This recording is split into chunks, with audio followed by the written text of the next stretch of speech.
안녕하세요. 오늘도 사연 살롱을 찾아주셔서 감사합니다. 저는 평범한, 지극히 평범한 삶을 추구한 30대 후반 여성입니다. 여러분이 생각하시는 평범한 삶은 어떤 모양이신가요? 다양한 삶의 모양이 있을 것 같아요. 사람마다 생각하는 게 다르니까요. 평범이라는 가치 또한 다양하겠죠. 저는 이런 삶이 평범한 삶인 것 같아요.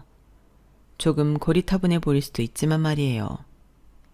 제가 생각하는 평범한 삶은 그 나이에는 누구나 겪을 만한 것들을 빠짐없이 경험한 채 성장하는 거예요. 저는 그런 생각을 아주 오래전부터 가졌어요. 그래서 지나치지 않은 사춘기를 겪었고, 사춘기가 지난 고등학생 때는 학업에 충실했죠. 그리고 제 수준에 맞는 대학교에 가서 적당히 놀며 적당히 공부했어요. 그런 뒤 과에 맞는 방향으로 취업을 했고 가장 중요한 결혼을 했죠. 저에게 결혼은 사람의 생에서 가장 중요한 이슈이고 통과 의례였어요. 저는 사람이라면 결혼은 무조건 해야 한다고 생각했죠. 그만큼 저는 결혼에 대한 환상이 있었어요. 그게 제가 생각하는 평범한 삶의 피날레였다라고 해도 무방해요. 저는 결혼을 해서 적어도 3명의 아이, 성별을 구분하지 않고 적어도 3명의 아이를 낳아 잘 기르고 싶었어요. 제가 아이를 좋아하거든요. 그리고 아이는 부부에게 있어서 필수 불가결한 존재라고 생각해요. 부부에게 아이가 없으면 완벽한 부부가 아니죠. 너무 고리타분한가요? 요새는 딩크족이라고 해서 아이를 낳지 않기로 서로 약속한 부부도 있다고는 하는데 저는 사람들마다 생각이 다르겠지만 모르겠어요. 그게 과연 이상적인 부분일까요? 아이는 부부 사이에 분명 필요하다고 생각해요. 제가 생각한 평범한 삶은 이래요. 그렇지만 참 웃기죠? 사람 일이 제 마음대로 안 돼요. 저는 결혼도 늦게, 요즘 세상에 34세 결혼하는 게 늦게는 아니지만 아이를 낳기엔 늦게 했어요. 이미 노산일 때 결혼을 했거든요. 그리고 노산이어서 그랬을까요? SNS를 보면 다른 사람들은 순풍순풍 아이를 잘 만났는데 저는 아이도 뜻대로 되지 않더군요. 그렇게 제가 생각하는 평범하고 이상적인 삶과 점점 거리가 생겼죠. 그러다 저는 이혼을 하게 되었는데요. 그 과정이 저에게 여자로서 너무 가혹하고 잔인했어요. 모든 이혼이 그렇겠지만요. 그리고 저는 이혼을 한 뒤에 충격적인 사실도 알게 되죠. 하지만 이런 이야기를 어디에도 할 수가 없었어요. 아시잖아요. 남편 이야기. 아무리 전 남편이라고 해도 그 욕을 해봤자 제 얼굴에 침 뱉기밖에 더 되나요. 그래서 아무 데에도 하소연하지 못하다가 사연살롱이라는 곳을 우연히 알게 되면서 이곳에 사연을 보내기로 결심했어요. 그럼 이제부터 제 이야기를 시작할게요. 잘 들어주세요. 저는 군인 자녀로 태어나 전국 팔도를 돌아다니며 생활했어요. 경기도, 강원도, 전라도, 경상도. 정말 안 다닌 곳이 없어요. 아, 충청도나 서울에서 생활해 본 적은 없네요. 그래도 이 정도면 전국 팔도를 돌아다녔다고 해도 무방하지 않나요? 저희 엄마가 고생이 많았죠. 저희 아빠야 본인 일을 하면서 벌어지는 일들이니 감수해야 하잖아요. 받아들일 수밖에 없잖아요. 하지만 저희 엄마는 그런 아빠와 결혼한 뒤에 다니던 직장을 그만두고 전국 팔도를 돌아다니며 일용직을 할 수밖에 없었어요. 돈이 없던 건 아니었어요. 저희 아빠가 빠른 속도로 진급을 해서 투스타까지 달고 제대하셨거든요. 저희 엄마는 지금도 일을 하고 계신데 솔직히 일하지 않아도 두 분이 충분히 먹고 사실 수 있어요. 그런데 저희 엄마가 외향형이세요. 여러분들은 외향형의 특징을 아시나요? 왜 요새 젊은이들 사이에서 MBTI가 유행하잖아요. 거기서 외향형, 내향형을 나누는데요. 외향형은 간단히 말하면 사람을 만나야만 에너지를 얻는 사람의 특성을 뜻해요. 내향형은 그 반대이고요. 저희 엄마가 외향형이에요. 저희 엄마는 움직이는 것도 좋아하고 사람들을 만나는 것도 좋아하고 새로운 사람을 만난다고 해서 주눅들지 않고요. 오히려 좋아하죠. 그러니 그 성격의 주부로서 가만히 집에서 가정의 일만 할 수 있었겠어요? 절대적으로 안 됐죠. 그리고 저희 엄마가 극강의 효율성을 추구하셨기 때문에 사람을 만나면서 허구한 날 시간을 보내는 건 원치 않았어요. 그래서 일을 하셨죠. 아주 간단한 일이라도 말이에요. 그래서 저희 엄마는 뜨개방에서 일을 돕기도 했고 마트에서 아르바이트도 했어요. 그리고 저희 엄마는 옷가게에서 일을 한 적도 있고 초등학교 앞 분식집에서도 일을 한 적도 있어요. 그 밖에도 조금씩 여러 일을 하셨어요. 뜨개방에서는 6년 정도 일을 하셨는데 일을 한 계기도 엄마다워요. 미용실에서 매일 같은 시간대에 머리를 하던 이모에게 뜨개질을 배웠는데 엄마가 곧잘 했어요. 소질이 있는 것 같았죠. 그리고 더구나 말이 잘 통해서 이모가 먼저 제안을 했어요. 손이 좀 필요한데 같이 해보지 않겠냐고요. 그래서 엄마는 재미있을 것 같아 승낙했죠. 저희 엄마의 생활은 늘 이런 식으로 흘러갔어요. 거의 대부분 엄마가 시작한 일들은 건너든 바로든 아는 사람에 의해 이루어졌죠. 그만큼 저희 엄마는 사람들을 좋아했고 새로운 환경에 대한 두려움이 없었어요. 물론 저희 엄마도 정든 도시를 떠나는 아쉬움은 있었죠. 하지만 그 적응력이 남달랐다고 할까요? 아마 저희 엄마가 지금과 같은 성격이 아니었더라면 옆에 있는 저희 아빠도 힘들었을 거고 가족 모두가 힘들었을 거예요. 어쩔 수 없이 주말 부부를 했어야 했을 수도 있고 두 분이서 다투셨을 수도 있겠죠. 그러니 얼마나 다행이에요. 반면에 엄마는 매번 이사를 갈 때마다 위축되고 소심해지는 저를 이해하지 못했어요. 저는 초등학생이 되어서 처음 이사를 경험하고 다시는 이사를 하고 싶지 않았어요. 그런데 고등학생이 되어 아빠의 전속으로 이사를 해야 했죠. 왜 자꾸 울어? 이사 가면 새로운 친구들도 생기고 좋잖아. 나는 싫어요. 거기에 더 좋은 친구들이 있다고 해도 나는 지금 여기서 제 친구들이랑 지내는 게 더 좋아요. 아빠, 다시 생각해보면 안 돼요? 제발요. 전 정말 이사 가기 싫어요. 그래서 이사를 하지 않겠다고 떼를 썼어요. 아빠 앞에서 울기도 하고 고등학생 때 전학 가는 건 학업에 좋지 않다고 설득도 해보고. 하지만 저희 아빠는 강경했어요. 그리고 저는 그때 저희 아빠의 지론을 알았죠. 안 돼. 네가 다 커서 독립을 하기 전까지 우리 가족이 뿔뿔이 흩어지는 일은 없을 거다. 그게 가족이야. 가족은 언제나 하나여야 하고 뭉쳐야만 해. 아빠는 지금까지 살면서 가족끼리 떨어져 있어서 잘 되는 꼴 10쌍 중 1쌍도 못 봤다. 더 좋아지는 걸 본 적은 아예 없고. 그리고 너를 위해서도 부모는 같이 있어야 해. 친구들이야 다른 곳에서도 충분히 만들 수 있다. 오히려 더 좋은 친구가 생길지도 모르는 일이야. 그러니 그만 울어. 더 울다간 감기 걸린다. 그리고 얼른 짐 싸. 사실 저희 아빠가 저한테 굉장히 허용적이었어요. 뭐든 해주고 뭐든 들어주고 뭐든 오케이였어요. 그래서 제 휴대폰은 늘 최신형이었고 다른 부모님들은 야자 빼는 걸 대단히 좋아하지 않았는데 저희 아빠는 저를 믿고 야자를 하지 않도록 해줬죠. 그랬던 아빠이기 때문에 저는 단호한 아빠의 태도가 당황스러웠어요. 하지만 그만큼 강경한 아빠의 모습을 본 것도 처음이기 때문에 저는 아빠의 뜻을 따를 수밖에 없었죠. 정말 이사 전날까지 울었던 것 같아요. 물론 막상 이사를 하고 나니 적응을 하긴 했지만요. 그리고 저는 이후에 아빠의 마음을 이해할 수 있었어요. 사실 그 전에 저희 가족에게 믿을 수 없는 큰일이 있었거든요. 제가 초등학교 3학년 때 강원도로 이사를 했어요. 그때는 어려서 새집으로 간다는 생각에 설레어 밤잠을 이루지 못했죠. 그때 제 동생의 나이가 7살이었어요. 동생은 2달만 지나면 초등학교를 가야 했는데 저와 같이 다닌다는 생각에 발을 동동 구르며 그때만을 기다렸어요. 동생이 저를 많이 따랐어요. 따라하기도 했고요. 제가 갖고 싶다고 하는 건 꼭 갖고 싶어 했어요. 그래서 저희는 쌍둥이처럼 옷을 입기도 했어요. 쌍둥이처럼 모든 것을 같이 가지고 있었죠. 그러다 초등학생 고학년이 되니까 사춘기가 왔는지 제가 동생이 좀 귀찮아졌어요. 매일 같이 등교는 했는데 그것도 귀찮아서 저는 매일 친구와 등교를 했죠.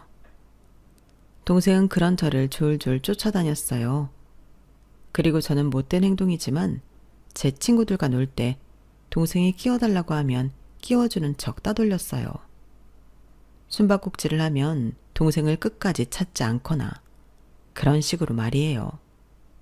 유치하죠? 언니, 나 왜 안 찾아?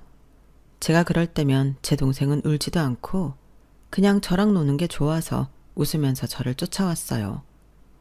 저는 그때를 아직도 기억해요. 기억하면서 후회해요. 그때 제 동생에게 그렇게 하지 말았어야 했다고 말이에요. 같이 놀고 같이 뛰어다니고 더 잘 챙겼어야 했다고 말이에요. 왜냐하면 지금 제 동생은 제 곁에 없거든요. 제 동생은 지금 저희 친할아버지가 있는 추모공원에 9살의 나이로 멈춰 있어요.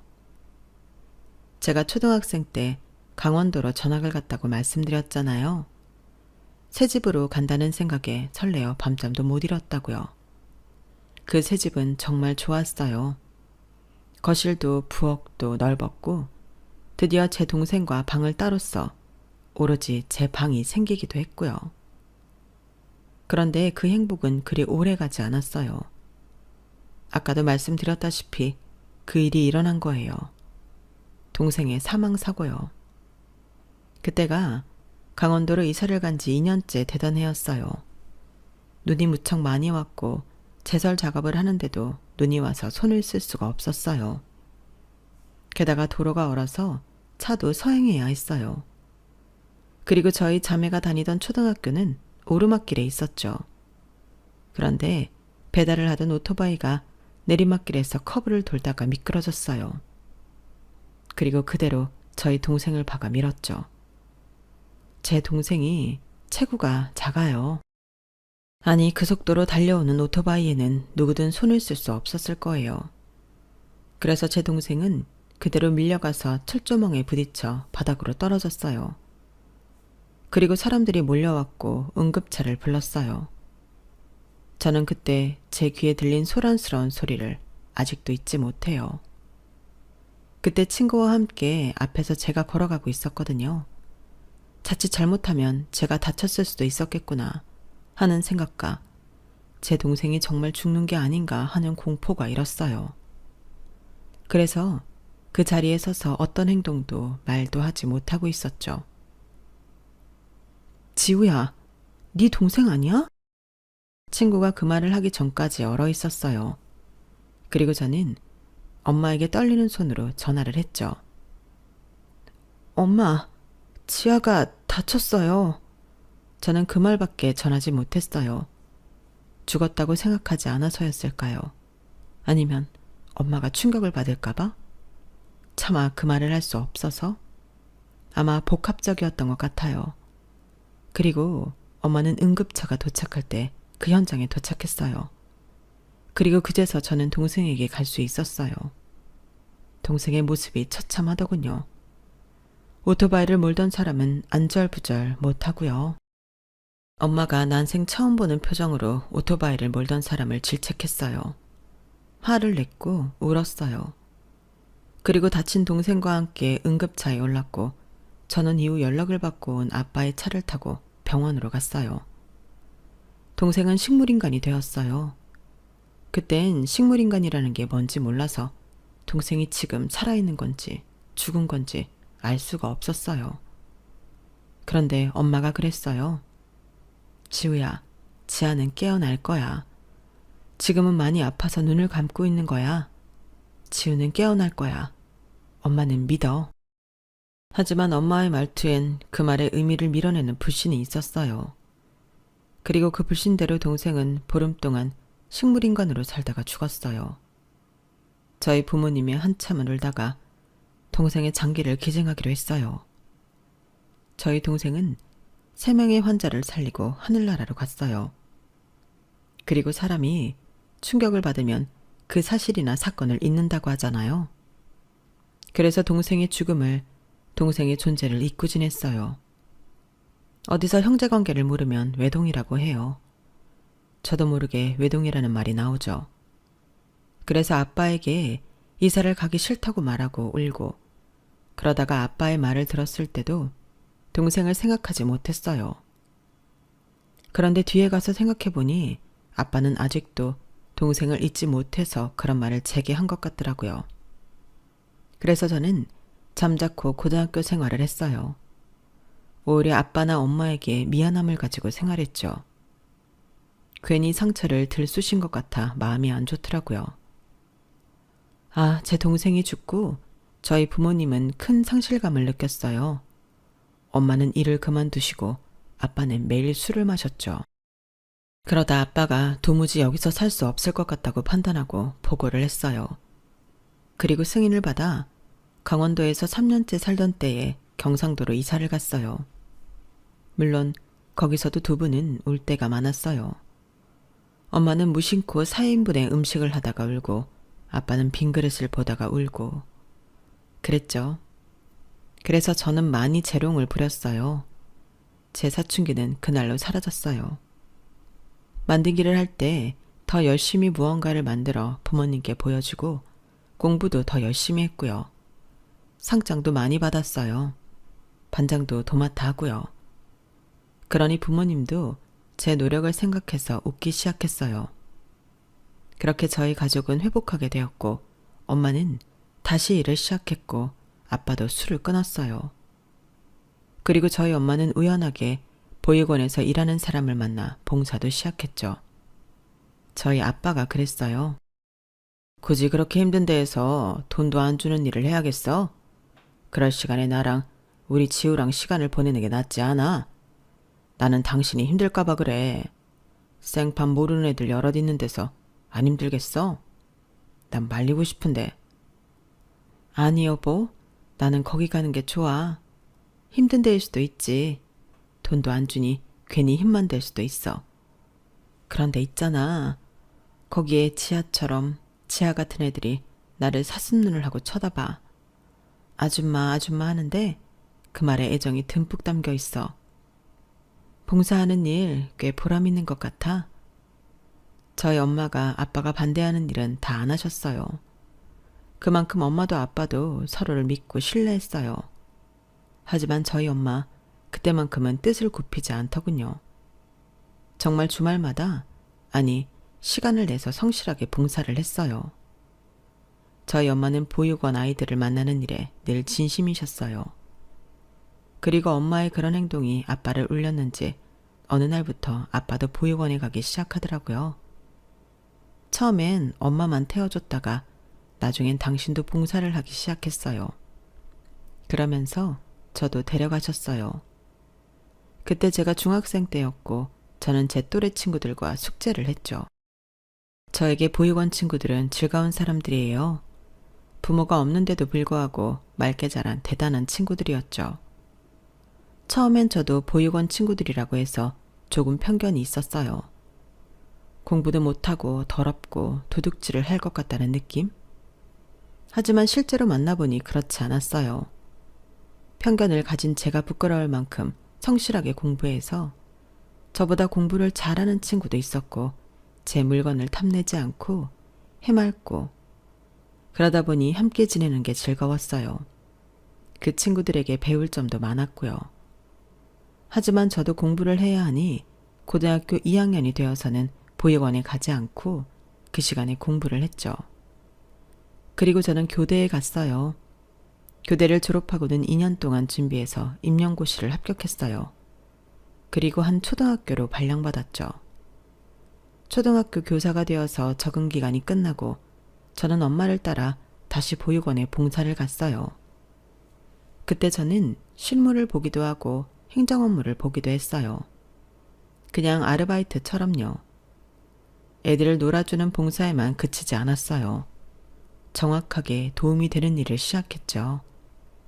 그리고 그때 저희 엄마가 봉사하는 보육원의 운영위원회 회장이 되었어요. 그동안 후원하신 후원금이나 물품들이 만만치 않았고 엄마의 그 열정을 높게 사서 보육원 이사장이 스카우트 하신 거예요. 그리고 만장일치로 회장이 되었어요. 그래서 엄마는 일하던 마트 아르바이트를 그만두고 보육원 일에 매진했고 그럼으로써 저는 더 자주 보육원에서 일을 도와줬어요. 그리고 보육원에서 봉사를 하는 일이 제 업무에도 큰 도움을 줬어요. 보육원에서 아이들을 보살피는 봉사를 하다 보니 아이들에 대해서 더 소중한 마음이 들었죠. 그래서 저는 소중한 아이들을 더 바른 길로 인도하고자 노력했어요. 하지만 힘든 일이 없던 건 아니에요. 요새 교권이 말이 아니잖아요. 저는 그런 전화도 받은 적이 있어요. 안녕하세요, 선생님. 저 오늘 종례 늦게 끝나나요? 저희 유미가 수학학원에 가야 하는데 저번에도 늦어서요. 오늘은 유미만 좀 일찍 보내주시죠.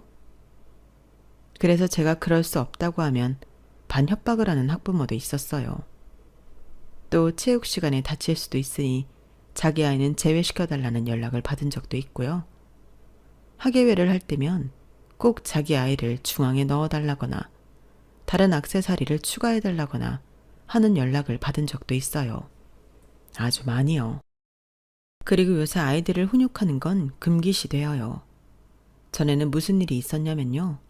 한 아이가 자기 반 친구들의 지갑을 연속으로 도둑질을 한 일이 있었어요. 그래서 제가 조용히 그 아이 부모에게 사실을 알리니 이러더라고요.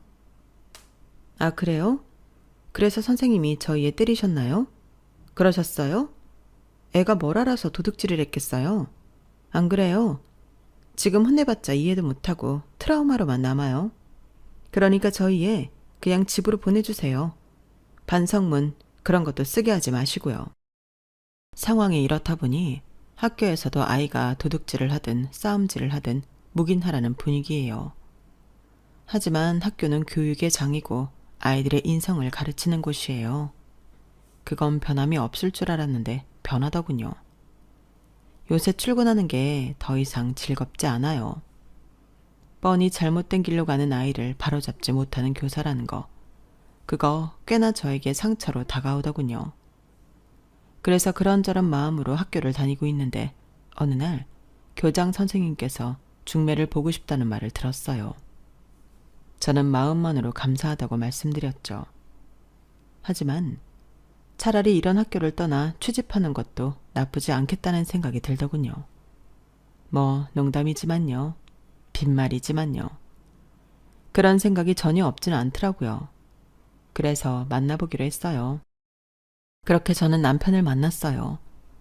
남편의 첫인상은 처음 하는 소개팅이란 말을 들었는데 그래서인지 약간 주눅들어 보이고 행동거지가 어설펐지만 그 모습이 순수해 보였고 섬세하고 미지근한 그의 온도가 마음에 들었어요. 사실 저 연애를 많이 해보지 않았어요. 그렇게 된 이유 중 하나가 저는 뜨거운 온도의 연애는 싫더라고요. 서로를 너무 사랑하다 보니 서로를 집착하고 구속하고 매번 찾아오고 내 일상도 내 일상이라는 마인드가 힘들더라고요. 그래서 연애를 그만둔 경우가 많았는데 남편은 정말 뜨뜻미지근한 온도가 꼭 알맞게 식은 차 같았어요. 넘기기 좋은 차말이에요. 그리고 그 이상 타오를 것 같지 않고 그 온도를 유지할 것 같았어요. 그래서 남편과 연애를 시작했어요. 저희는 적당한 온도로 연애를 하면서 싸우지 않았고 무난했어요. 그리고 저는 우연히 시부모님을 만나 뵙게 되면서 남편과 결혼을 결심하게 되어요. 제가 남편을 집에 데려다주고 잠깐 정차한 사이에 시부모님을 만나 뵈었는데요. 아버님은 교수이고 어머님은 고등학교 윤리교사라고 들었는데 어쩜 그에 걸맞게 인자하시더라고요. 말이나 행동에서 기품이 느껴졌다고 할까요? 남편에게서 묻어나는 섬세함과 따뜻함이 시부모님으로부터 비롯되었다는 사실을 알 수 있었어요.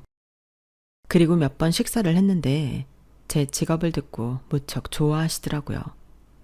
같은 교육자의 길을 걷고 있다는 사실에 반가워하시기도 했고요. 더구나 크게 자랑스러워 하셨어요. 마치 본인의 일이나 본인의 딸처럼요. 그게 좋았어요. 그러면서 시부모님은 저를 존중했어요. 일종의 선을 지키면서 행동했어요. 절대 먼저 저희 부모님 이야기를 하지 않았고 제가 먼저 말씀드렸어요. 그리고 제 집이 어디인지, 혼자 사는지, 월급은 어느 정도 받고 적금은 얼마나 들었는지 그런 이야기도 하지 않았죠. 오히려 제가 먼저 말했어요. 저는 이런 직업을 가진 사람이고 부모님과 지내고 있으며 부모님의 직업은 이렇고 이런 이야기를 제가 먼저 했죠. 그리고 시부모님은 교회를 오래 다니셨어요. 그래서 믿음을 통한 다정함과 이해가 대단하셨고 인품도 뛰어나셨죠. 저는 신앙심이 없어서 믿음이라는 걸 잘 모르지만 뭐든지 감사할 줄 아신다는 게 좋아 보였어요. 그리고 결정적으로 남편과 아주버님의 관계가 이상적이라는 게 저의 결혼에 대한 결심을 가속화시켰어요. 저희 아주버님은 중학교 교사인데 수학 과목을 가르치세요. 그런데 저희 아주버님이 제 남편을 얼마나 생각하느냐면요. 남편은 일반 회사를 다니는데 입사를 하자마자 아주버님이 차를 뽑아줬어요. 출근할 때 타고 다니라면서요. 그리고 아주버님은 남편에게 차뿐만 아니라 양복까지 선물하고 자기 명품 양복도 손수 줬어요. 자기는 이제 안 입는다면서 겸손하기까지 했죠. 게다가 남편이 취업을 하게 된 건 어쩌면 아주버님 덕분이에요. 아주버님이 남편이 취업을 하기 전에 자기소개서도 봐주고 면접 연습까지 함께 했거든요. 어쩌면 남편의 인생에서 아주버님은 없어서는 안 될 존재, 은인인 거예요. 저는 그렇게까지 생각이 들더라고요. 그리고 아주버님은 저한테도 잘했어요. 저희가 데이트를 할 때면 늘 커피 쿠폰을 주고 우연히 식당에서 만나면 결제하고 가거나 뮤지컬 티켓을 얻었다며 주는 경우도 있었죠. 그래서 전 난생 처음으로 뮤지컬을 보기도 했어요. 그리고 아주버님과 함께 데이트를 할 때도 있었어요. 같은 직종의 사람이라 그런지 대하기도 이야기하기도 편하더라고요. 그래서 전 결혼을 결심했고 남편과 차근차근 결혼 준비를 했어요. 그런데 제 결혼 생활은 그리 행복하진 않았어요. 너무 흔한 말이지만 남편이 결혼 후에 많이 변했거든요. 남편은 제게 별다른 관심이 없어 보였어요. 제가 뭘 물어봐도 시큰둥, 제가 뭘 이야기해도 시큰둥, 뭘 같이 하자고 해도 시큰둥 했어요. 그리고 그런 말을 많이 했어요. 너랑은 이야기가 안 통해. 꼭 우리 집 인간들이랑 이야기하는 기분이야.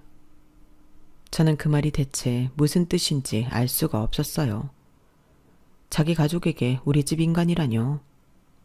반면에 저는 시댁 식구들하고는 무척 잘 지냈거든요. 함께 교단에서 강의를 하고 학교에서 일을 한다는 것에 대한 동질감도 있었고 관심사도 같았고요. 가르치는 학생들의 연령대는 천차만별이었지만 그래서 차이라는 게 없을 수 없었지만 가르침에 대한 철학이나 교육에 대한 믿음이 있어서 쉽게 친해질 수 있었어요.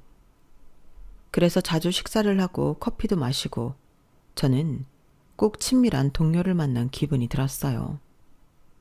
그리고 어느 날 생각을 해보니 교육계에 종사하지 않은 남편이 소외될 수 있겠다는 생각이 들더라고요. 여보, 혹시 우리가 애들 이야기하고 교육 이야기해서 좀 서운해?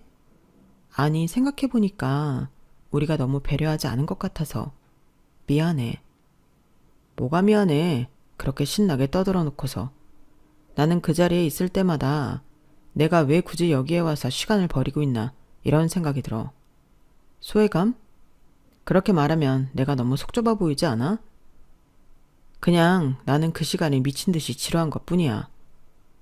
남편이 그렇게 말해서 이제 저는 남편을 두고 시댁에 가거나 아니면 애초에 시댁을 가지 않고 남편과 시간을 보내려고 했어요. 하지만 뭐 이미 서운한 마음이 쉽게 풀리지 않았죠. 그러다 이런 일이 있었어요. 그날 제 차가 문제가 생겨 남편이 출퇴근을 해주겠다고 했는데 남편이 야근 때문에 저희 학교로 못 온 거예요. 그래서 제가 혹시 몰라 아주버님이 근처 중학교를 다녀서 연락을 해보니 퇴근 중이라고 근처라고 저를 데리러 왔어요. 정말 근처라고 금방 오더라고요. 그래서 저는 아주버님의 차를 타고 퇴근을 했죠. 그런데 그 사실을 안 남편이 무지하게 화를 내더라고요. 처음엔 자기 형 귀찮게 해서 그런 줄 알았어요. 그런데 한날 시댁에서 새우를 쪄먹었거든요. 그때 제가 새우를 까면서 남편과 아주버님도 까줬어요. 근데 남편이 집에 와서 말하더라고요. 대체 그 오지랖은 어디까지 부릴 건데? 먹을 거면 네 것만 먹으면 되지. 꼭 그렇게 착한 척을 해야겠어? 그래야 속이 시원해? 아니, 그럴 거면 나랑 왜 사니? 그냥 형이랑 살지 그래. 둘이 우순도순 알콩달콩. 그게 대체 무슨 소리야? 아니, 당신 대체 무슨 상상을 하는 거야? 이미 내가 손이 더러워졌으니까 당신도 아주버님도 까드린 거잖아. 근데 무슨 오순도순 살아? 내가 당신 가족한테 잘하는 게 그렇게 이상해? 그게 내가 이런 말 들을 상황이냐고. 제가 그러자 남편이 문을 쾅 닫고 들어갔어요. 그리고 저는 그 뒤에 남편의 마음을 알 수 있었죠. 제가 시부모님을 존경한다고 할까요? 참 바른 분들이라는 생각에 함께 교회를 갈 때가 있어요. 그때 신자들이 기도문을 외우잖아요. 그것도 공부라고 잘하고 싶더라고요. 그래서 저녁을 먹고 외우는데 남편은 기도문을 안 외우더라고요. 그런데 교회에 가면 남편은 꼭 고개를 숙이고 가만히만 있거든요. 외우지를 않아요. 당신은 기도문 안 해요? 매일 가만히 있는 거 보면 모르는 것 같은데 나랑 같이 외우자. 생각보다 재미있어. 야, 내가 쳐다보기도 싫은 기도문 따위를 왜 외워야 하는데? 내가 그렇게 시간이 많은 줄 알아? 그 시간에 게임 한 판을 더 하겠다. 그리고 너나 머리 나쁘다고 비꼬는 거지. 우리 엄마처럼. 진짜 내가 왜 너 같은 애를 마누라로 둬서 꼭 우리 엄마랑 사는 것 같잖아. 그 말을 듣는데 느낌이 오더라고요. 왜 몰랐지? 답이 이렇게 눈앞에 있는데 말이에요. 사실 남편은 매 순간 아주버님이랑 비교를 당했던 거예요. 시아버지가 교수, 시어머니가 윤리교사, 아주버님이 수학교사, 남편만 일반 회사원. 답이 나오잖아요. 남편은 정말 엉덩이 힘으로 공부했지만 머리가 따라주지 않았어요. 그래서 놀면서 공부하는 형은 전교권이지만 자기는 늘 전교에서 30등에서 40등을 왔다 갔다. 그저 그랬죠. 그리고 아주버님은 사범대학을 졸업해 산행론 때 임용고시를 합격했어요. 그리고 남편은 경영학과를 졸업해 3년 만에 취업에 성공했죠. 그것도 대기업은 아니고요. 그리고 남편은 아주버님의 선물이 고맙지 않았어요. 오히려 더 패배감을 들게 했죠. 소개팅에서 보았던 남편의 위축되고 어설픈 모습이 주마등처럼 스쳐갔어요. 그리고 시댁에는 아주버님의 역사가 많죠. 아니, 집안 곳곳에 교육 종사자의 자부심이 드러나요. 시아버지, 시어머니, 아주버님의 학위증이나 교원 자격증이 전시되어 있고요. 졸업사진도 아주버님 사진밖에 없어요. 저번에 물으니 시어머니가 남편은 사진 찍는 걸 싫어해서 안 찍었다고 그랬는데 그러는 데엔 이유가 있었던 거예요. 그리고 시부모님은 늘 아주버님 자랑이었죠. 생각해보니 남편 자랑은 들어본 적이 없었어요. 그러니 남편이 조금 안쓰럽더라고요. 그리고 제 행동이 미안하더라고요. 그래서 남편에게 잘해주려고 했어요. 물론 시댁에도 잘하고요. 그런데도 남편의 태도는 변하지 않았어요. 그리고 결정적으로 이 사건이 있었죠. 제가 오랫동안 부모님 덕분에 보육원에서 봉사도 하고 일도 도왔잖아요. 그리고 저희 엄마는 지금 보육원에서 일도 하고 있고요. 그래서 저는 나중에는 저희 엄마를 도와 보육원에서 일을 하고 싶었어요. 그 바람을 시댁에나 남편에게나 말했죠. 시댁에선 반응이 괜찮았어요. 그래, 어머니가 좋은 영향을 너한테 주셨구나? 그런 아이들을 도울 사람은 언제나 필요하지. 그리고 네가 그런 결정을 한 데에는 이유가 있지 않겠니? 우린 네 선택을 존중한단다. 무엇이 되었든 하나님의 뜻이지. 저는 조금 걱정스러운 마음으로 뜻을 전했는데 그런 반응을 들어서 기분이 좋았어요. 그런데 남편이 비웃었죠. 넌 그 말을 믿어? 우리 엄마 속으로는 네가 담탱이 일 그만두는 거 엄청 아까워할걸? 말리고 싶은데 그놈의 품위가 뭐라고 안 하고 있는 거야. 아니야, 어머니가 내 선택을 존중한다고 그러셨어. 그럼 당신은 반대한다는 소리야? 당연히 반대하지. 그래봤자 보육원이라고 예쁠 말 붙여봤자 고아원 아니야? 그런 데서 월급을 얼마나 줄 것 같아. 들어보니 늘 적자라고 하던데. 어떻게 된 게 네 눈은 그렇게 아름답게만 보냐? 현실을 생각해. 네가 봉사한 거 그거 다 수박 겉핥기일 뿐이야. 직접 일해보면 더러운 꼴 다 당할 텐데. 그리고 못 배운 애들은 어쩔 수 없이 못 배운 행동만 하게 돼 있는 거야. 그거 다 네가 감당할 수 있다고? 나 모르겠다. 남편이 그렇게 말하며 제 보육원 이직을 반대했지만 저도 당장의 일이라고 생각하지 않아서 무시했어요. 그런데 저희 엄마에게서 연락이 온 거예요. 보육원 총무부에 빈자리가 나왔는데 도와줄 생각이 있냐고요. 저는 주저할 수 없었어요. 원래 자리가 비기 힘들거든요. 그래서 저는 무작정 이직을 했어요. 그리고 남편에게 통보를 했죠. 그러자 남편이 저를 투명인간 취급하더라고요. 그러니 제가 원해서 하게 된 보육원 일도 즐겁지 않았어요. 저는 도저히 이러면 안 된다는 생각이 들어 남편에게 이야기 좀 하자고 하며 식탁 앞에 앉혔죠. 여보, 이건 내가 바라던 일이야. 나는 그늘진 곳에 있는 아이들에게 희망을 주고 싶어. 부모가 없는 아이들에게 부모는 아닐지언정 좋은 이모가 되고 싶어. 여보도 알잖아. 내 동생 일찍 하늘나라 간 거. 애들 보면 지아 생각 참 많이 나. 도와주고 싶어. 어? 어제 엄마가 그러더라. 너 정말 사직서 내고 보육원 간 거냐고. 그걸 왜 물었다고 생각해? 그거 네 결정이 마음에 안 든다는 거야. 우리 집 너도 알고 있지만 교육절이라는 거에 바부심이 있는 집안이야. 며느리가 초등학교 교사인 거 얼마나 자랑하고 다니는 줄 알아? 그리고 내가 너랑 왜 결혼했는데 네가 초등학교 교사니까 우리 엄마 아빠 니즈 좀 충족시켜 주겠다. 더 이상 내가 모자란 놈이 아닐 수 있겠다 싶어서 너랑 결혼한 건데 이러면 같이 살 이유가 없지. 그렇게 말하면서 저에게 이혼을 요구하더라고요. 저는 너무 기가 막히고 당황스러워서 그 자리를 피했는데 다음날 시댁에 하소연을 하려고 가니 시부모님이 놀란 눈으로 저를 보더라고요. 아니, 네가 웬일이니? 이혼한다는 말을 들었는데 그래, 왔으니 물어보자. 이유가 뭐니? 그리고 누가 먼저 이혼한다고 그랬어? 너는 아니지. 우리 아들이 그런 거지? 너일 리가 없잖아. 초등학교 그만둔다고 한 것도 일방적으로 그런 거라며. 부부 사이에선 그러면 안 된다? 부부 사이에서 그렇게 독단적으로 믿음 없이 굴면 안 돼. 그것 때문에 이혼하는 거니? 그러게, 그런 데를 왜 갔어? 지금이라도 돌아가지 그래. 저는 아무 말도 안 했는데 시부모님은 저 때문이라고 생각하는 것 같았어요. 그리고 친정에서도 연락이 왔죠. 시부모님과 비슷한 말을 하더라고요. 그래서 저는 남편이 이미 이혼을 하려고 판을 짜놨다는 생각이 들어서 이혼을 했어요. 합의 이혼을 했어요. 그런데 얼마 지나지 않아서 제 몸이 이상한 거예요. 보니까 임신을 했더라고요. 저는 혼자 아이를 키울 수 없으니 그리고 아이의 아빠는 남편이 맞으니 알려야 한다고 생각했어요. 양육비고 뭐고 그냥 알리는 게 맞다고 생각했죠. 그래서 남편에게 말했어요. 나 임신했어. 병원 가보니 3개월 넘었대.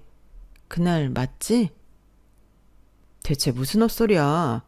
고아원에서 일하더니 돈이 궁해? 그래서 별 방법을 다 써보는 거야? 아니, 내가 고자인데 어떻게 임신을 해? 그것도 몰랐어? 아무리 노력해고 그래도 애가 안 생기면 의심을 해야지. 너 대체 무슨 짓을 하고 돌아다니는 거야? 이 방법이 나한테 통할 거라고 생각해? 어림도 없어. 당장 전화 끊어. 그리고 너 우리 부모님한테 이야기할 생각 마라. 그거 너 쪽팔린 짓이야. 알아? 그러는데 눈물이 앞을 가리더라고요. 전 하늘에 대고 결백했어요. 그런 짓은 하지도 않았어요. 그리고 저는 7개월 뒤에 아이를 낳았어요. 지을 수 있는 시기도 지났는데 저는 그것보다도 이미 아이는 낳기로 결심한 상태라 7개월을 버텼죠. 남자아이였어요. 그리고 가족법상 인지 절차를 진행했어요. 인지의 허가 청구를 위해서 혈액형과 유전자 검사가 필요하더라고요. 그래서 절차대로 진행했고 아이는 남편과 같은 B형이 나왔어요. 유전자 결과도 동일했고요. 아니, 난 절대 믿을 수 없는데 나 무정자증이라고 몇 번을 얘기해. 네가 불임이었어 봐. 물어보는 것 자체가, 대화하는 것 자체가 상처 아니겠어? 왜 이렇게 남의 상처를 마음대로 들쑤시는 거야? 내 아이 아니야. 그럴 수가 없어. 그러면서 남편은 기가 막힌 소리를 하더군요. 너 설마 그 아이 우리 형 아이 아니야? 아주 둘이 쿵짝이 잘 맞던데 어디 한번 형이랑이라도 검사해보지 그래? 그 말을 시댁 식구, 친정 식구가 다 있는 데에서 말하더라고요. 모두 벙졌고 저와 아주버님은 부인했어요. 그런데도 남편의 의심은 그치질 않았고 결국 아주버님과도 유전자 검사를 했는데 다행히 불일치가 나왔어요. 그리고 마지막으로 남편 검사를 했어요. 참나, 나는 아니라니까. 대체 뭘 바라고 이렇게 사람을 귀찮게 하는 거야? 남편은 당당하게 검사를 받았어요. 그런데 무정자증이라는 건 오진이더군요. 남편은 건강한 정자가 있는 남성이었고 이제껏 임신이 안 되었던 건 우연이었어요. 아니야, 그럴 리가 없어. 내가 유미랑 애 가져서 결혼하려고 그렇게 노력했을 때도 안 생겼고 이 여자랑도 안 생겼는데 어떻게 내가 무정자증이 아니야? 내가 분명 그때 6년 전 그때 무정자증 진단 받았다고. 그래서 유미도 날 떠난 건데 어떻게 오진이야? 유미라니 처음 듣는 이름이었어요. 남편은 병원이 떠나가도록 소리를 질렀고 전에 무정자증을 진단받은 병원까지 찾아가 고소를 하겠다니 협박을 했어요. 결국 경찰이 남편을 잡아가서 시댁에서 데리고 왔다네요. 그리고 아주버님이 저를 찾아왔어요. 정혁이 말대로 6년 전에 유미라는 여자가 있었어요. 그 여자랑 정혁이가 3년을 넘게 만났는데 그 여자가 직업이 없었어요. 아르바이트만 몇 년을 한 거야. 그러니 누가 찬성을 해요? 그래서 애들이 수를 쓴 거지. 애를 가지면 결혼을 시킬 거 아니에요. 그러니까 결혼보다 먼저 임신 준비를 한 거야. 그런데 몇 달 동안 애가 안 생기더래.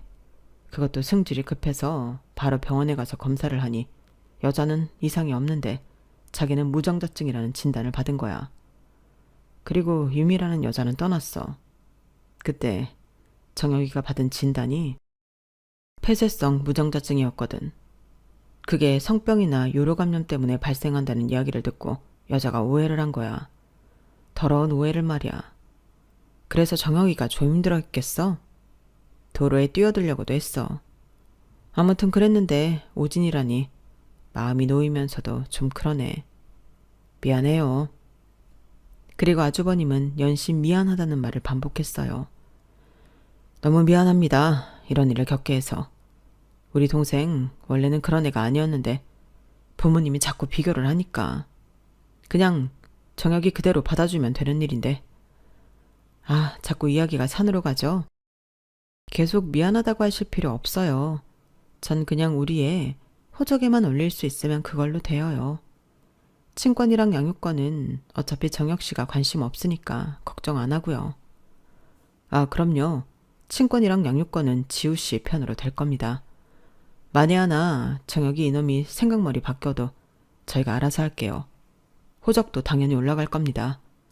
소송 그런 거 안 할 겁니다. 그리고 아이 키우는데 저희 집에서 최선을 다해 도울게요. 이혼은 했지만 저희 핏줄 아닙니까? 양육비로든 뭐든 책임지겠습니다.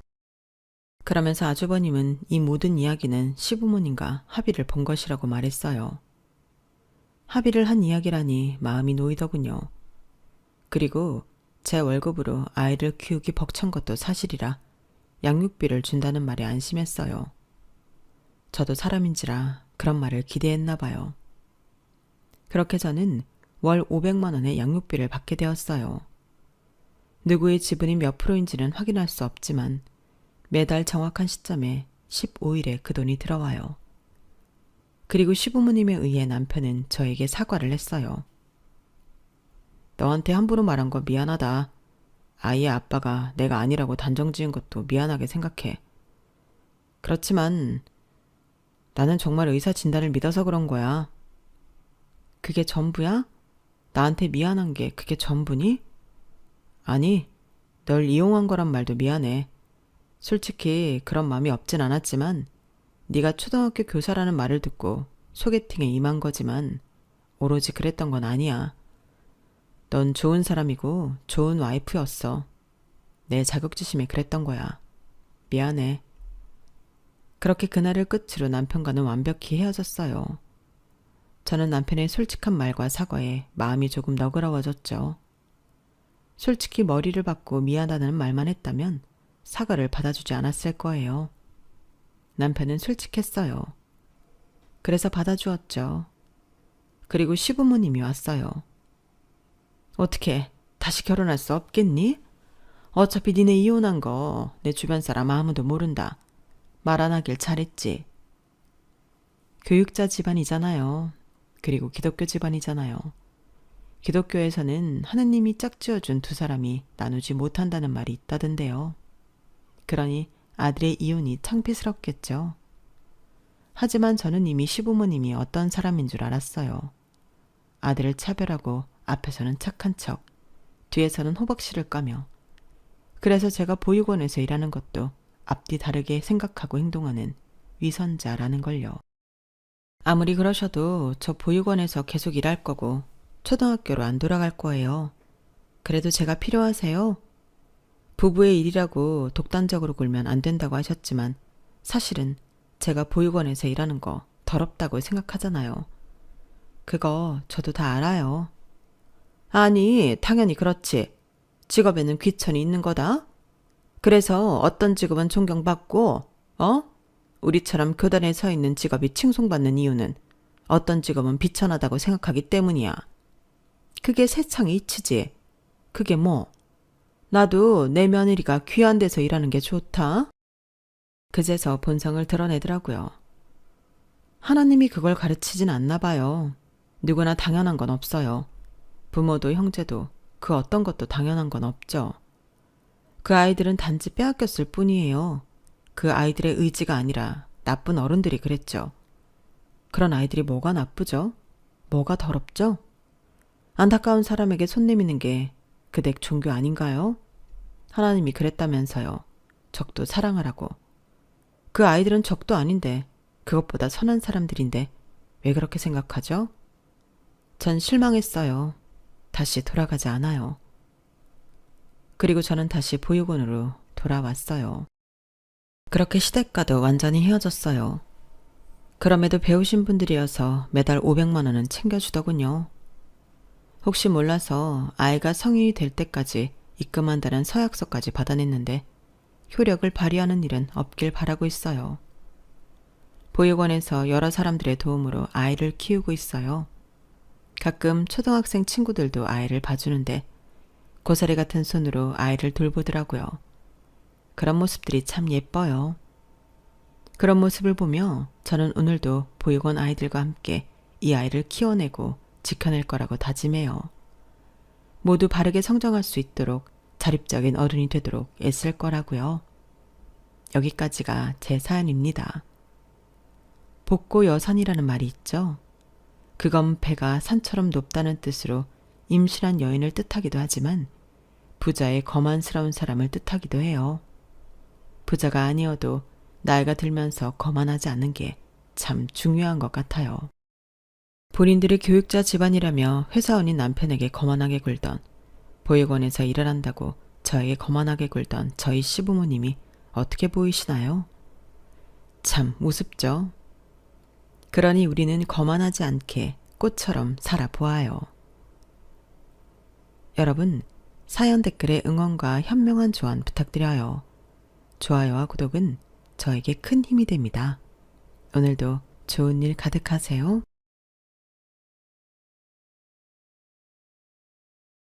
안녕하세요.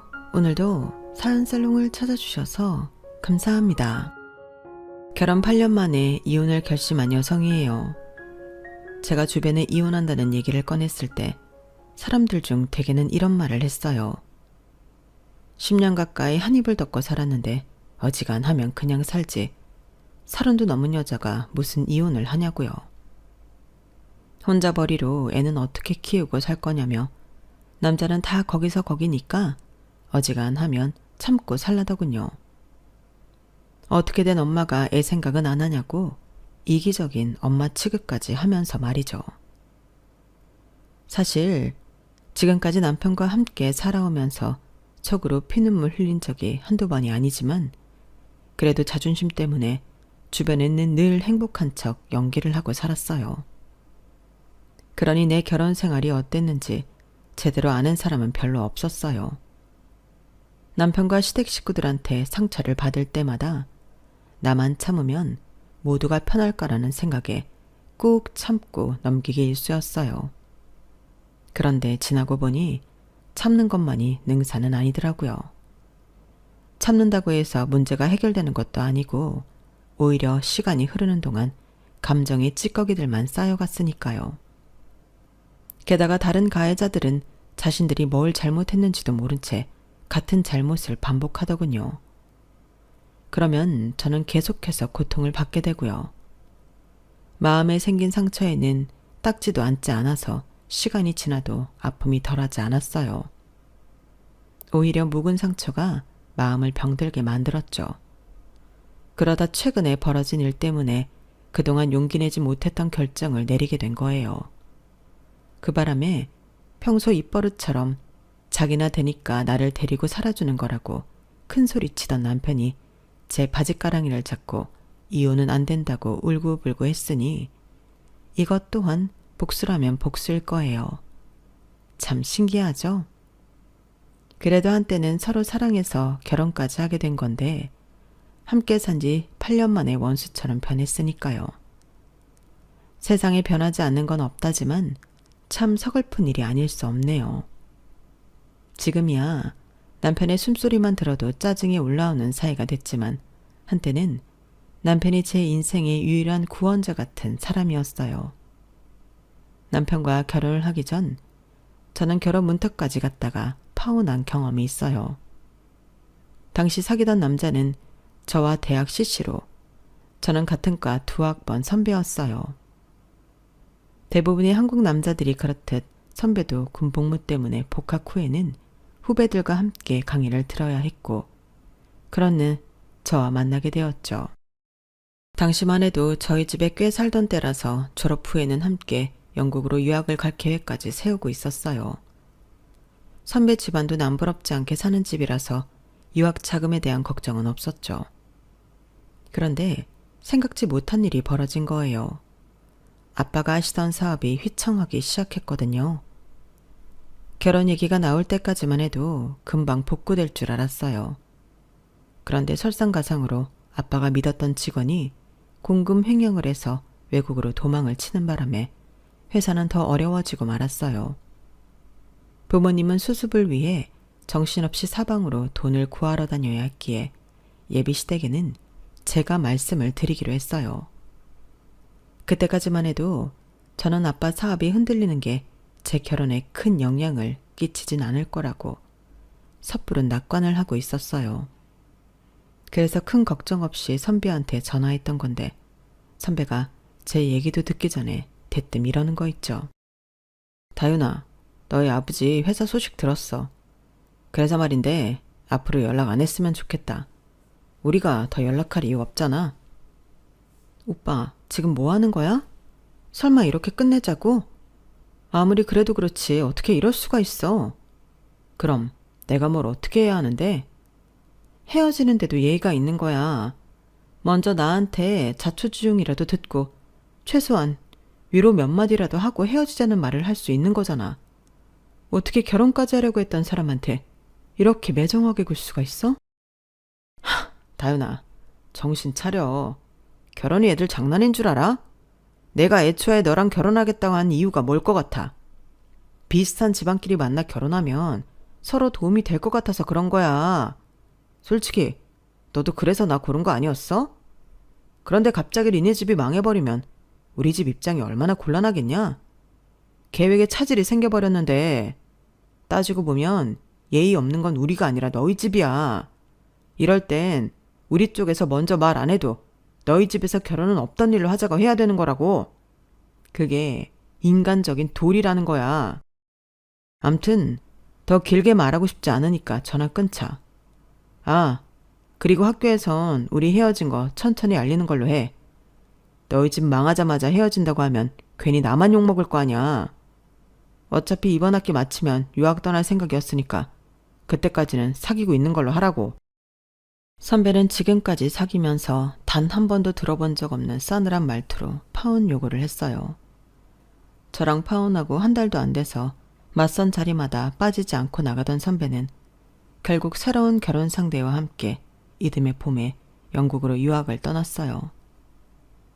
그 무렵 아빠 회사는 결국 파산했고 저희 가족은 그동안 살면서 누리던 모든 걸 잃었어요. 집도 차도 바닥에 드러나지 않을 줄 알았던 돈까지 모두요. 그렇게 남은 건 일산에 위치한 낡은 아파트 한 채였어요. 우리 네 식구가 살기에는 턱없이 좁은 집이었지만 당시엔 그런 집이라도 건진 게 천만 다행이었어요. 부자가 망해도 3년은 산다고 하지만 그것도 어떻게 망하느냐에 따라 다른 거더라고요. 저희 집의 경우는 정말 폭삭 가라앉았거든요. 그도 그럴 게 회사가 점점 기울어져서 망했다면 뭔가 대책을 세워왔겠지만 믿었던 직원한테 예고 없이 뒤통수를 맞은 거라서 정말 뭐 하나 챙길 겨를이 없었어요. 고등학생인 남동생을 제외하고 성인인 아빠, 엄마, 저 이렇게 셋이나 있었지만 현실적으로 돈벌이가 가능한 사람은 저뿐이었어요. 유학 떠날 생각에 딱히 취업 준비를 하지 않았던 저는 발등에 불 떨어진 사람처럼 헐레벌떡 취업 전쟁에 합류했어요. 일찍 일어난 새가 벌레를 찾는 것처럼 미리 준비했던 동기들에 비하면 떨어지는 곳이기는 했지만 그래도 4대 보험도 되고 각종 경조사비까지 나오는 곳에 합격했어요. 제 취업으로 가족들 의료보험까지 해결할 수 있어서 그게 제일 다행이었어요. 아무래도 집이 망하고부터는 그 충격에 부모님 건강이 안 좋아지셨거든요. 그래서 더 취업을 서둘렀던 것도 있어요. 과거를 잊은 민족에게 미래는 없다고 하지만 망한 집에서는 과거를 기억하기보다는 현실을 직시하는 게 중요했어요. 결혼하고 지금까지 전업주부로 사셨지만 본인 손으로 생선 한 번 만져본 적 없던 엄마는 30년 만에 마트가 아닌 재래시장을 다니며 현실에 적응해 나갔고 동생은 자가용 등하교가 아닌 버스 카드를 들고 학교를 다녔어요. 아빠는 자존심을 내려놓고 세차장에 취직하셨는데 처음엔 온몸에 파스를 붙이실 정도로 힘들어 하셨는데 얼마 지나고 나서부터는 오히려 식사량이 늘 정도로 건강해지셨어요. 돈 안 들이고 운동까지 하는 셈이라고 농담까지 하실 정도로 아빠는 노동을 통해 그동안의 충격에서 많이 벗어나셨어요. 식구들이 조금씩 새로운 생활에 적응해 가는 동안 저도 회사 생활에 적응해 나가야 했어요. 하지만 생각처럼 쉽지만은 않더라고요. 저는 제가 일머리가 없는 사람이라는 걸 그때 처음 알았어요. 같은 걸 배워도 동기들은 금방 알아듣는 걸 저는 몇 번의 시행착오를 겪은 후에야 터득하게 됐거든요. 그러다 보니 선배들한테 싫은 소리도 많이 듣고 동기들 사이에서도 따돌림 비슷한 걸 당하게 됐어요. 제 일처리가 미숙해서 동기들이 대신 일을 떠맡거나 하는 일이 몇 번 있었는데 그래서 미움을 사게 됐거든요. 퇴근 후에 저만 빼고 모여서 맥주도 마시고 주말에 모여서 영화도 보는 것 같더라고요. 차라리 제가 몰랐으면 좋았겠지만 그걸 또 제가 있는 곳에서 얘기들을 하니 모르려고 해도 모를 수가 없었어요. 그래서 점점 더 스스로 동기들과 함께하는 자리를 피하게 됐고 점심시간에도 업무를 핑계로 혼자 점심을 먹곤 했어요. 점심이라고 해봐야 삼각김밥이나 편의점 샌드위치에 불과했지만요. 비록 회사 내에서는 업무 외적인 일로도 많이 힘들었지만 퇴근 후 집에 돌아가서는 그런 티를 낼 수가 없었어요. 제가 힘든 모습을 보이면 저보다 부모님 마음 아파하실 게 뻔하니까요. 그래서 집에 돌아오는 순간부터 연기 아닌 연기를 하게 됐는데 그러다 보니 마음의 병이 점점 더 심해져 갔어요. 그런데 그거 아시죠? 마음에 틈이 생겼을 때 손쉽게 속을 수 있다는 걸요. 언젠가 다큐멘터리에서 봤는데 사기꾼들의 주 타깃이 되는 건 외로움을 타는 사람이거나 마음의 상처를 입은 사람들이래요. 제 남편을 사기꾼이라고 할 수는 없지만 제게 있어서는 그에 버금가는 사람이기도 해요. 그 남편을 만난 게 제 인생에서 가장 힘들었던 순간이었어요. 회사 생활에 적응을 못하고 겉돌던 그때 저희 회사와 협업을 하던 공기업이 있었는데 남편은 거기 직원이었어요. 공동 프로젝트를 통해 남편과 자주 미팅을 갖게 되었고 업무적인 일로 자주 통화도 하다 보니 금방 가까워진 거예요. 남편은 사교적인 사람이라서 저희 부서 사람들과도 꽤 친했는데 그런 남편 덕분에 저도 저희 부서 사람들과 전보다 더 가까워지게 되었죠. 남편이 중간에서 다리를 놔준 덕분이었어요. 협업이 성공리에 끝나고 난 뒤에도 남편과 연락을 이어갔는데 그러다 보니 일 외적으로 가까워지게 됐어요. 더 관계를 진전하고 싶어하는 남편과 달리 저는 주저하게 됐는데 아무래도 한번 파혼의 경험이 있던 터라 진지한 관계로 이어지는 게 살짝 부담되더라고요. 전과 달리 저희 집 사정이 좋지 않은 것도 문제라면 문제였을 거예요. 그런데 남편 입장은 저와는 정반대였어요. 결혼 정년기를 넘어가는 나이에 하루빨리 결혼해서 가정을 이루고 싶어 했거든요. 그런 마음을 알기 때문에 어정쩡한 관계를 빨리 청산해야겠다 싶어서 남편한테 솔직하게 얘기를 했어요. 파혼을 당한 일과 저희 집이 망한 사실까지 모두를요.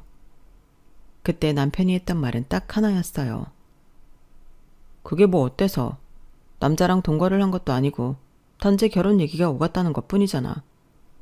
부모님 사업도 그래. 덕분에 그동안 고생 않고 부모님 덕분에 잘 살았잖아. 그럼 오히려 고마워해야 하는 거 아니야? 난 처가 덕보고 살 생각은 없어. 그럼 우리 사이에 문제될 건 아무것도 없는 거 아닌가? 지나간 일은 있고 앞으로 일어날 일에 집중하자.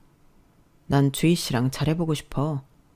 주희 씨도 느꼈겠지만 일적으로도 그렇고 우리 외에도 그렇고 잘 맞잖아. 그러니까 우리 둘 사이에만 집중하자고. 그동안 제가 문제라고 생각했던 것들을 마치 다 쓰고 버리는 휴지 조각처럼 아무런 미련 없이 생각하는 남편의 모습에 조금 놀라기도 했지만 한편으로는 고마웠어요. 그래, 이 남자라면 지난 일은 잊고 새롭게 시작할 수 있겠다는 생각이 들었죠. 그래서 남편과 본격적으로 사귀기 시작했고 1년쯤 지나 결혼까지 이어지게 됐어요. 제가 모아놓은 돈이라고는 2천만 원 남짓이었고 부모님이 대출을 받아 8천만 원을 해주시겠다고 하더라고요. 못해도 1억은 있어야 혼수며 예단을 할 수 있지 않겠냐고요. 부모님 입장에선 아무리 집이 망했어도 큰딸 혼수는 제대로 챙겨서 보내주고 싶으셨나 봐요. 하지만 제 입장에선 그러고 싶지 않았어요. 저는 시집을 가면 그만이지만 아빠는 얼마 안 되는 월급으로 생활을 하고 거기에 대출금까지 갚아야 하니까요. 전처럼 제가 생활비를 보조해 드릴 수도 없는데 현실적으로 아빠 월급으로 그 두 가지를 하기란 불가능했거든요. 게다가 동생 대학 등록금도 있는데 말이죠. 그래서 결혼은 내 힘으로 하겠다고 했더니 엄마가 그러시더라고요. 돈 걱정이라면 안 해도 돼. 엄마도 이제 일 시작할 거니까. 옆집 아줌마가 소개해준 곳인데 집에서 노느니 나가서 쉬엄쉬엄 일해도 좋겠더라고. 요즘은 내 나이에 집에서 살림만 하고 사는 것도 사치라고 그러더라. 그니까 걱정 말고 시집가서 잘 살 생각만 해. 우리 집이 이렇게 되지만 않았어도 그깟 혼수가 대수였겠니? 어디 가서 기 안 죽게 제대로 해서 보냈을 텐데. 그거 생각하면 너한테 미안해서 가슴이 찢어진다. 그러니까 잔말 말고 받아. 자식 결혼에 아무것도 못해준 못난 부모 만들지 말라는 엄마 말에 결국 부모님 돈을 받기로 했어요. 어렵게 마련한 돈이라서 한 푼이라도 허투루 쓰지 않으려고 열심히 발품을 팔아가며 결혼 준비를 했고, 덕분에 남들 하는 정도는 장만해서 결혼식을 치를 수 있었어요. 신혼집은 시댁에서 20평대 아파트를 전세를 해주셔서 저는 그에 맞는 혼수만 채우면 됐어요. 거기에 예단비로 1,000만 원을 들였는데 같은 직장 기혼자들 말로는 여자 쪽에서 1,000을 보내면 절반 정도는 돌려준다고들 하더라고요. 사실 내 손을 떠난 돈이라서 큰 기대는 안 했는데 이후 시댁에서 예단비는 돌려주지 않았어요. 상견례를 할 때만 해도 사정 다 아는데 무슨 예단비냐고 펄펄 뛰시더니 조금 의외의 상황이라 기분이 조금 그렇더라고요. 그런데 웃긴 건 결혼 후 시어머니께 들었던 말이에요. 남들은 며느리 들이면서 명품 백이니 모피니 많이들 받던데 난 니네 친정이 망한 데라서 뭐 하나 받은 게 없잖니. 나도 사람이다 보니 가끔은 친구들이 며느리한테 받은 백 들고 와서 자랑할 때면 아, 내 팔자는 왜 이런가 싶기도 하다. 예단비로 1,000만 원이나 들였는데 그걸로 하나 사시지 그랬어요. 라는 말이 목구멍까지 올라왔지만 차마 내뱉지는 못했어요. 시댁에서 2억 5천 전셋집을 해주셨으니 억울한 마음이 들긴 하겠다고 생각했거든요. 이후로도 어머님은 톡하면 제가 혼수를 해온 게 없다고 다른 집 며느리들이랑 비교를 하셨어요. 그러면서도 꼭 이렇게 덧붙이셨죠. 나 하나 되니까 그냥 참고 넘어갔지. 다른 집 시어머니들이면 그냥 안 넘어갔다. 넌 시집 잘 온 줄이나 알아. 어머님이 하도 생색을 내시길래 하루는 인터넷에 서치를 해봤어요. 내가 그렇게 못해간 건가 해서요. 그랬더니 제가 결혼할 당시 여자 쪽 평균 결혼 비용이 7,000만 원이더라고요. 그러니 1억을 해간 저는 평균보다는 많이 해갔다는 뜻인 거죠. 그런데도 툭하면 결혼할 때 해온 게 없다고 그러시고 다른 집 며느리 들먹이시면서 제 친정 흉을 보셨어요. 예, 부자가 망해도 3년은 산다던데 네 친정은 어떻게 다 날리고 아무것도 안 남을 수가 있니? 숨겨둔 땅이나 비자금 같은 것도 한 푼 없어? 하긴 그럴 능력이 되는 사람이면 회사를 날려먹지도 않았겠지. 어머님, 무슨 말씀을 그렇게 하세요? 왜? 내 말이 듣기 좀 그랬니? 난 그저 안타까워서 한 소리야. 그렇잖아. 잘 살던 집이 망했으니 너희 부모님도 힘드실 테고. 무엇보다 궁금횡령이 간 놈이 괘씸해서 그러지. 아무튼 너도 고생이 많았을 거고. 늘 이런 식으로 사람 기분 나쁘게 만들고는 제가 화낼 기색에 보이면 아무것도 아니라는 듯 무마하려고 하셨어요. 슬쩍슬쩍 간보면서 사람 깔보고 열받게 하는 재주는 정말 탁월한 분이셨죠. 그나저나 이번 추석에 며칠이나 있다 갈 거니? 네? 며칠이라뇨? 얘도 참, 올해는 연휴가 5일이나 된다던데 그럼 딸랑 하루 있다 가려고 그랬어? 출근도 해야 하니까 3일 정도 자고 가면 되겠다. 그치? 아니 뭐 이런 경우 없는 말이 다 있대요. 5일을 쉬건 4일을 쉬건 추석 당일은 하루뿐인 거잖아요. 그 하루를 시댁과 친정을 나눠서 가야 하는데 애초에 며칠을 있을 거냐는 말은 말이 안 되는 거 아닌가요? 그래서 그러면 친정은 언제 가냐고 물었더니 어머님이 황당한 표정으로 제 남편을 보시는 거예요. 그러자 남편이 귀찮다는 듯 툭 내뱉더라고요. 당신 친정 망해서 먹고 살기도 급급할 텐데 굳이 우리까지 가야 돼? 아니 입장 바꿔 생각을 해봐. 사위가 찾아가면 장인 장모님이라고 편하겠냐고. 돈을 좀 쥐고 있어야 자식 사위 보기도 당당하지.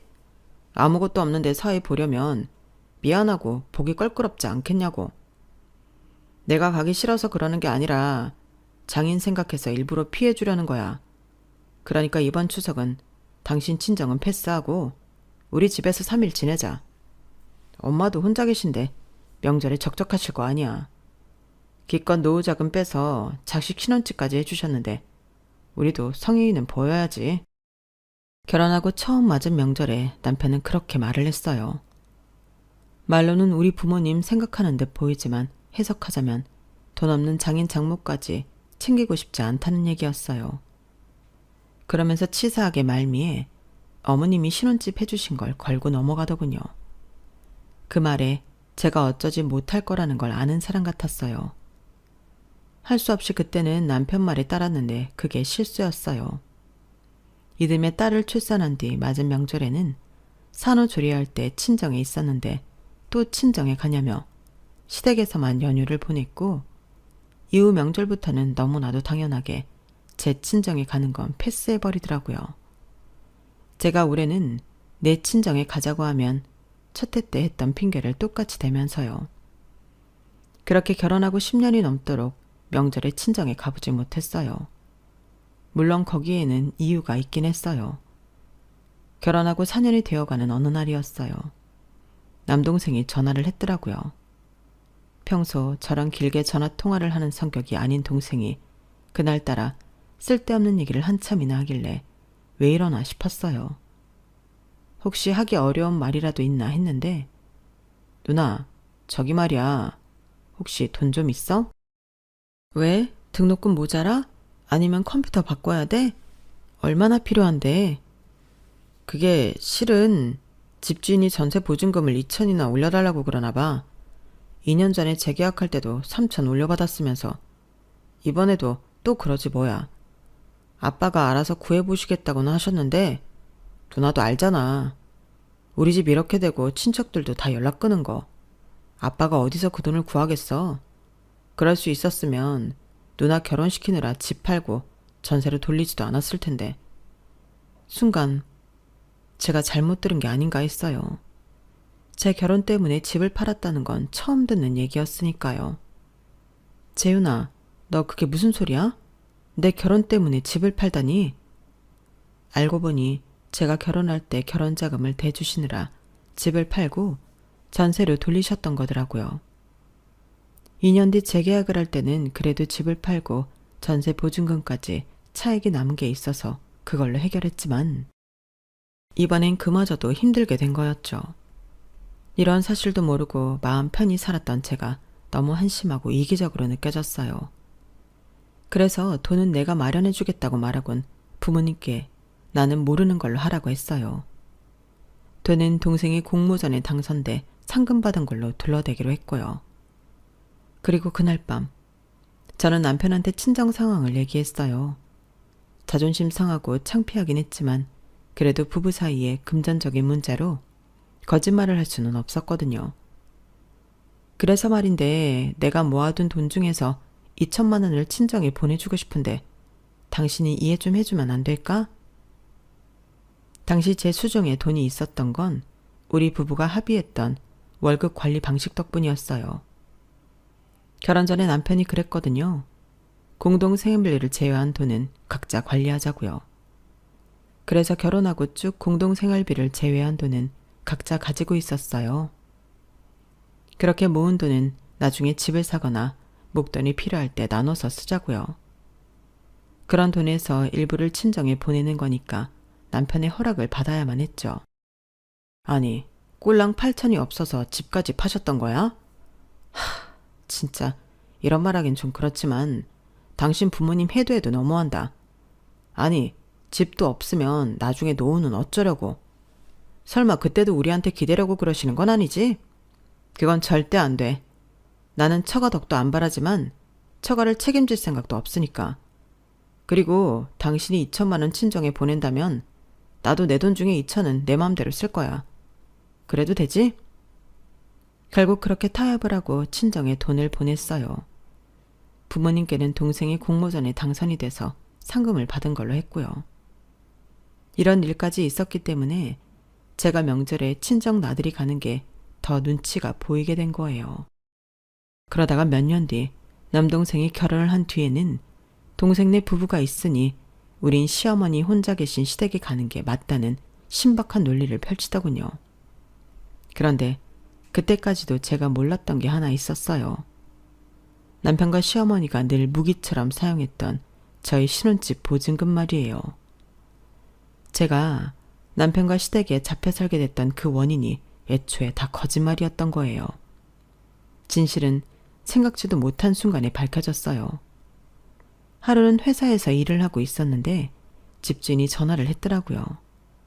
혹시 전세 보증금을 올려달라고 전화한 건가 했더니 그게 아니라 저희가 살고 있는 집을 살 생각이 있냐고 묻지 뭐예요.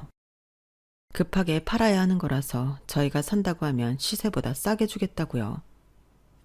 서울 외곽 지역이긴 해도 그 정도면 가격도 괜찮고 우리 살기에도 편해서 당장 잡아야 할 것 같았어요. 그래서 남편이랑 상의해서 연락드리겠다고 했죠. 저는 당연히 남편도 그렇게 하자고 할 줄 알았거든요. 그런데 우리가 돈이 어딨어? 당신 돈 있어? 내가 가진 돈은 3천 정도 있어. 자기는 얼마나 있어? 저야 몇 년 전에 친정에 2천 해드려서 3천밖에 없지만 남편은 저보다 많이 가지고 있을 거라고 생각했어요. 월급도 저보다 높기도 했으니까요. 그런데 없어. 내가 모을 돈이 어딨어. 전세 대출금에 엄마 생활비까지. 거기까지 말을 하던 남편이 그제야 자기가 하지 말아야 할 말을 했다는 걸 깨달았는지 입을 꾹 다물었어요. 하지만 이미 제가 다 들은 상황이라 소용없었죠. 전세 대출금? 당신이 왜 전세 대출금을 받았는데? 그리고 어머님 생활비는 또 뭐고? 아니 그게... 아이씨, 그래 우리 결혼할 때 이 집 내 이름으로 대출받았어. 그럼 어떡하냐? 엄마가 가진 돈이 없다고 그러는데 다행히 내가 신용등급이 높아서 80% 가까이 대출이 되더라고. 그래도 나머지 20%는 엄마가 해줬으니까 엄마가 안 해준 건 아니야. 엄마가 해주나 내가 하나 우리 집에서 해준 거 마찬가지잖아. 안 그래? 그게 어떻게 마찬가지야. 결혼 후에도 당신 월급에서 대출금이 계속 나가건데. 그래놓고 지금까지 내 친정 욕했던 거야? 결혼할 때 해준 거 없다고? 어이가 없어서 정말. 따지고 보면 당신 집에서 해온 게 더 없는 거잖아. 그래놓고는 그동안 내 친정 무시하기나 하고 어쩜 사람이 이럴 수가 있어? 당신은 어머님 생활비까지 대주면서 내가 친정에 돈 보낼까봐 툭 하면 내 계좌 검사까지 하고. 정말 사람이 그러는 거 아니야. 서운함을 넘어서 내 앞에 앉아있는 이 남자를 도저히 믿을 수 없다는 생각까지 들었어요. 하나부터 열까지 거짓말이 아닌 게 없는 사람이었으니까요. 시어머니 생활비요. 그거 대줄 수 있어요. 자식이 부모 부양하는 건 당연한 거니까요. 그런데 적어도 남의 부모 가슴에 못 박으면서까지 그러면 안 되는 거죠. 명절에 친정 잠깐 들리자고 하는 것도 치사하게 돈 얘기 꺼내면서 못 가게 하고, 내 친정에 갈 때는 빈손으로 가면서 자기 엄마 집에 갈 때는 저한테 이거 사와라 저거 사와라 시키는 것도 그렇고, 처가 덕은 기대도 안 한다고 하면서도 회사 운영할 때 비자금 한 푼 못 챙긴 우리 아빠를 한심하게 얘기했던 것까지. 이제 와서는 모든 게 다 화가 나고 열이 받았어요. 그리고 그동안 살면서 남편과 시어머니한테 받았던 무수한 상처들은 결국 저로 하여금 이혼이라는 결과를 향해 달려가게 만들었어요. 지난해 겨울 출근 준비를 하던 중 화장실에서 정신을 잃고 쓰러지셨던 아빠가 의식 없이 누워 계신 지 일주일 만에 세상을 떠나셨어요. 회사를 잃은 뒤로 세차장과 물류창고 경비, 그러다 최근엔 아파트 경비까지 젊은 시절에도 해보지 않았던 힘든 일들을 전전하시면서 가장의 노릇을 다하셨던 아빠였기에 가여운 마음과 고마움, 그리고 죄스러운 마음까지 들었어요. 내가 결혼을 서두르지 않았다면 조금 더 친정에 살림에 보탬이 됐을 거라는 생각에 더더욱 그랬던 것 같네요. 장인 장례식인데도 남편은 회사 일을 핑계로 밤이 돼서야 장례식장으로 왔더라고요. 저도 이미 이 남자한테 마음이 떠난 터라서 사실 서운한 감정도 없었어요. 속으로 너희 엄마 돌아가실 때 나도 똑같이 해줄 테니 그때 보자. 이런 생각을 할 뿐이었죠. 남편은 피곤한데 쉬지도 못하고 장례식장까지 지키게 됐다고 투정을 부려댔어요. 그런데 그때 낯이 익은 손님 한 분이 찾아오셨더라고요. 아빠와는 고등학교 동창으로 제가 고등학생 때까지만 해도 가족들과 함께 저희 집에 자주 찾아오시던 분이었어요. 그런데 그분이 저희 엄마한테 뜻밖의 얘기를 하시지 뭐예요. 재수 씨는 모르겠지만 제가 회사를 확장할 때 정배한테 돈을 빌렸습니다. 당시에도 꽤 큰 돈이라 담보로 제 수위에 땅을 맡겼는데 정배가 그 어려운 상황에도 그 땅을 처분하지 않았더라고요. 덕분에 몇 년 전에 그 땅을 처분할 수 있었습니다. 돈으로 받은 건 아니고 아파트 단지가 들어선다고 해서 집으로 대신 받기로 했었는데 면적이 넓어서 그랬는지 50평대 아파트 2채를 받게 됐지 뭡니까. 오랜 시간 원금은 고사하고 이자 한 번 못 보냈는데도 한 번도 닥달하는 일도 없고 땅도 처분 않고 있어준 게 고마워서 그중 한 채는 정배한테 넘기려고 연락을 해봤지만 통 연락처를 아는 사람이 없더군요. 회사가 넘어가고 주변 사람들과 연락을 끊어서 그랬던 모양인데 이렇게 부고를 받게 될 줄이야. 너무 늦게 찾아와서 죄송합니다. 동생이 아빠 수첩에 적혀있던 수백 개의 번호로 부고 문자를 보냈는데 아빠 친구분한테도 그 문자가 갔던 모양이었어요. 한참을 아빠 영정 앞에서 눈물을 흘리던 친구분은 저희 엄마한테 아파트 관련 서류가 담긴 봉투를 건네주고 가셨어요. 저희 집 사정을 들어보시고는 세금 문제까지 정리해서 조만간 다시 연락을 주시겠다고 하시더군요. 아빠 친구분이 저희 몫으로 주고 가신 아파트는 매매가가 25억이 조금 넘는 아파트였어요. 아빠가 조금만 더 일찍 이 사실을 알았다면 얼마나 좋았을까 하는 생각이 들어서 눈시울이 뜨거워졌어요. 그랬다면 아빠가 그렇게 고생 안 하셨어도 됐을 테니까요. 엄마랑 남동생도 저와 같은 생각인지 고가의 아파트를 받고도 기쁘기보다는 착잡한 표정이었어요. 딱 한 사람, 제 남편만 빼고요. 아빠 친구분이 주고 가신 게 25억 상당의 아파트라는 말에 남편의 눈썹이 들썩이더라고요. 말 안 해도 남편이 속으로 무슨 생각을 하는지 알 수 있었어요. 아주 두 눈에 탐욕이 가득 차 있었거든요. 하지만 남편이 뭘 원하든 저는 절대로 그 뜻대로 해주지 않을 생각이었어요. 이미 남편과 이혼을 결심한 상태였으니까요. 장인 장례식장에서까지 인간 말종 모습을 보인 남편한테 뭘 더 기대하고 살겠어요. 그런 놈한테 줄 수 있는 건 이혼 서류 하나뿐이죠. 그런데 아니나 다를까 남편이 늦은 밤 저를 살짝 부르더라고요. 엄마와 동생 내외 눈을 피해 주차장으로 데려간 남편은 그제야 본심을 드러냈어요. 야, 쥐구멍에서 볕들 날 있다더니 이게 웬 떡이야? 가만히 있어봐. 상속 배분이 어떻게 되나? 장모님이 5, 처남이랑 당신이 2.5씩 맞나? 그럼 25에 4분의 1이니까 6억이 조금 넘네. 야, 세금은 그쪽에서 처리해준다고 했지? 그럼 우리는 세금 안 내도 되는 건가? 아닌가? 그래도 상속세는 따로 내야 되나? 이놈의 상속세가 문제네. 뭐 그래도 없던 돈이 수억씩이나 손에 들어오는 건데 그 정도는 이해해야지. 여보, 우리 그 돈 받으면 엄마 차 좀 바꿔주자. 우리 엄마 소원이 벤츠 끌고 마트 가는 거거든. 야, 이번 생에 그 소원 못 들어드리나 했는데 이렇게 장인 덕에 이루게 됐네. 요즘 벤츠가 얼마나 하려나? 아주 떡 줄 사람은 생각도 않는데 지 혼자 김치국을 사발로 들이키고 있었어요. 장인 장례식장에 들어서면서부터 아주 싫은 티 팍팍 내며 힘들어 죽겠다고. 장인은 죽을 거면 주말에 죽지 왜 평일에 죽어서 쉬지도 못하게 하냐고 투덜대던 그놈이 맞나 싶을 정도로 아주 신이 나서 날아갈 것 같더라고요. 당신 참 뻔뻔한 사람이다. 우리 아빠 유산을 왜 당신이 챙겨?